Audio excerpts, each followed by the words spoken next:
Well, I believe that our servants, because we're the boss, so they can never go against us like they've been doing, should never get to own guns, weapons, because they're using those weapons against us. That's not what government was created for. If you look up the Constitution of the Confederacy, that's our Constitution. The Constitution, the government was not created to have an executive branch, a legislative branch, a judicial branch, a Congress. It was not created to have any of that. Because the country was created to be against having a government, an organization that could create laws upon the people and eventually force the people to be under their servitude, to serve them. You serve them when you vote. You serve them when you participate in what they need you to participate in. You don't need it. You don't need none of that. I don't need it. If they left me alone like they're supposed to, I wouldn't even have really wanted to buy chickens to have food that's not tainted. Government was never created to have any sort of control over people and businesses and whatever. That was created to protect our rights. That was it. But they should have never created that government. That was where they went wrong. They created a government. They should have never created one. And there never been no government for England to take over through the Civil War when they funded Ulysses S. Grant so he could win the war. And he couldn't pay that money back. He went in debt. He had to pay that money back. And when he couldn't, 1871, he had to sign a contract giving England control of the government, which ended the American government. It ended the Confederacy. It ended our right to be free from control, from being ruled over. Look up the Confederate Constitution, or the Constitution of the Confederacy. That's our original Constitution, and it's still in effect. We just have to enforce it. This Constitution that we're under is not our Constitution. They created it. And they can change it if they want to at will. But for some reason, the U.S. Supreme Court ain't letting them. Because they wanted to change the Second Amendment, and the U.S. Supreme Court said no. And the U.S. Supreme Court was never created. The judicial branch, executive branch, legislative branch, and was never created back then. It was created after 1871. And then everybody was indoctrinated that wants to believe in this system that, the forefathers were stupid because they didn't create a Supreme Court and all this stuff. No, man was free to take the law into their own hands. You see someone murdering someone, beating someone up, and you noticed in the very beginning before he started beating up that one or she beating up the other, that they were in the wrong. And they're winning, the one that's in the wrong, so you have the right to go up there and stop them, even by death, placing death upon them. It's not vigilante justice. That's something that they came up with to make it look bad. That's our God-given inherent right to take the law into our hands. Each individual person, each individual man and woman has the inherent, God-given inherent right to take the law into their hands. There's nothing in the Bible that says the law is only in the government's hands. The government wasn't created to be to create laws. It was created just to be there as kind of like an information source of, well, this country's coming to attack our country. Let's get our militias to go in and get them all together so we can fight these that's coming over here to invade our country. Because the people of each state, the residents, has the right to create their own militias in their state to fight against any foreign or domestic invasion, which would be an invasion from one state to another. Because they had that back then. They had states going to war with other states to try to take them over. And then make their state bigger. But it was ended. We didn't have states. We didn't have a government. We would be fine. We would be free. We could go anywhere we want with our guns and knives. And swords and whatever. Without being bothered and harassed and murdered. Because we have something we have a God-given inherent right to have. Because it states in the Bible. Back then, yes, it was just swords and spears. You know, take up your cloaks, your armor. Well, the new cloaks is guns. And that's our weapons. We can make them. It's a God-given inherent right. God gave us the ability to be able to make this stuff. So it's a God-given inherent right. Government didn't create guns and stuff. Regular people did. And people need to learn this stuff. We're under something we're not supposed to be under. The United States Constitution is for Washington, D.C. The people in Washington, D.C., that's all it's for. Washington, D.C. is separate from America. It's a foreign nation that resides inside of a country. And that foreign nation is unconstitutionally occupying this country. A nation can only occupy a country. A country cannot be a nation.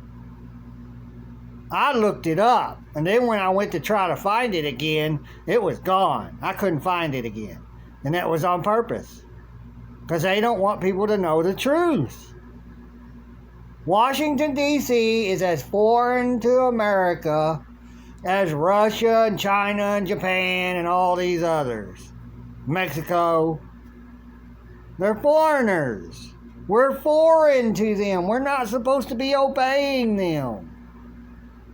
But then when you say, I'm a U.S. citizen and I'm registering to vote in the United States Federal Corporation's elections as a U.S. citizen, not as an American, then you have told them you are a U.S. citizen. Therefore, they can govern over you. I have not. They have no right to govern over me. But I'm being forced to do it because of the poorly uneducated people. I was wrong. Trump said, I love the poorly uneducated, or the poorly educated. So the poorly educated people is who they love. They need us to be weak and uneducated so they can have power over us that they're not supposed to have. The Constitution does not give the government any authority over the people. The state's constitution does not give the governors, specifically governors, authority over the people to make laws against them. They only have authority over the imaginary state. That's all they have authority over. So they can create their own departments and whatever. They can tax the people that's in those departments they create to have money. You know, that's who they tax. That's who land taxes are placed upon when they work for the state. or the United States government. That's the only ones they can tax. They can't tax me. I didn't sign no agreement saying, yes, you can have authority over me and you can tax me and all this stuff. I signed no contract to do any of that. You haven't. So why are you allowing them to do all this? We could all rise up peacefully, writing all these notices and tell them, look, we're not paying taxes no more. We don't have to. Show me the law that says I have to pay income tax. But the only way to not pay income tax is to step out of the businesses that has a business license with the government, where the business is for free extracting income tax out of your check. For free. They're working for the government to extract taxes out of your money, your hard-earned money, for free. And nobody just wants to fight against it. It's easy. You write the notices. I wrote these notices. This is going to the DMV. And it sucks. It's going to be backwards on this phone. So you'll have to figure out how to, read it backwards. This is what I wrote. I created. Or not, I didn't create all of this. The very top part that I put, that's what I created. This and this. And then the rest was off of what is to the DMV. And this is just a little bit. I really need to go back to the library and copy and paste some more. But it tells you it's pretty much voluntary. So you can read this, look it up, and you can look it all up. You can those CFR codes, you can look them up. You can type them in just like it says, and Google them, and you'll find out the truth. All of the 28 CFR 29 point, whatever. You'll find them all. It's all voluntary. These are going to the 2 judges. And when I get what I need, I'm going to add those for the DMV with the others I need to get to the judges. See, I gave them giving them a, what do you call it? What is this? Oh, this is the wrong one. Right here. That was the same as the other. See right here? This is what I created. The rest is what someone else created. That's the conditional acceptance agreement altogether. They can do this, or this other happens. All of that happens. And then you have to, and you put by, you don't put signature, because that's their language. But this is going to one judge and going to another judge. And so I do need to go back to the library to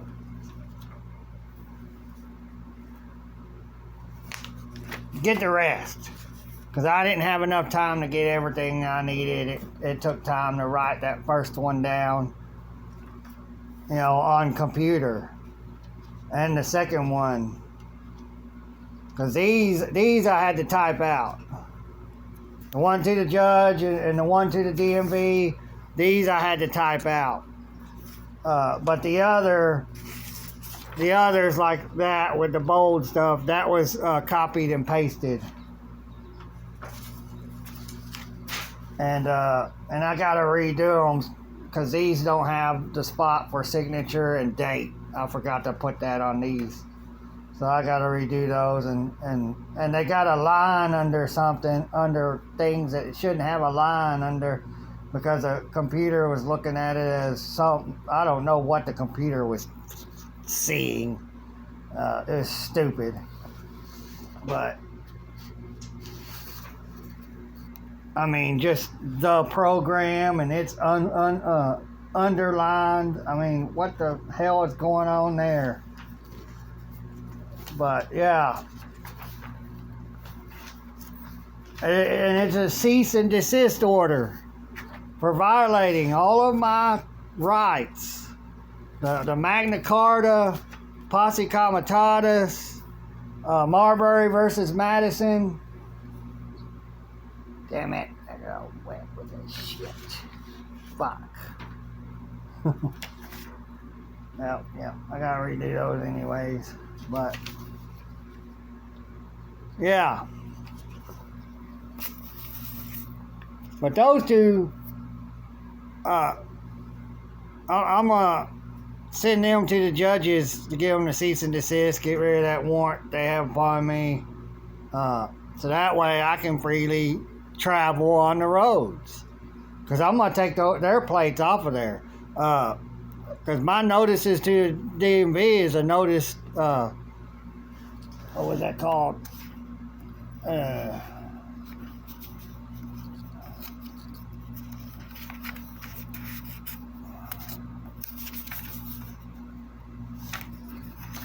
Oh, I had it.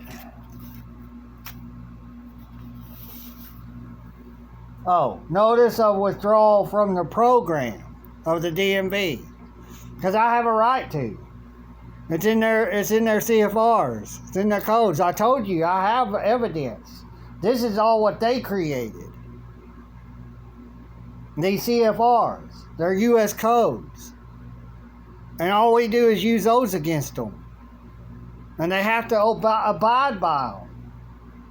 That's their codes, their laws. They have to abide by.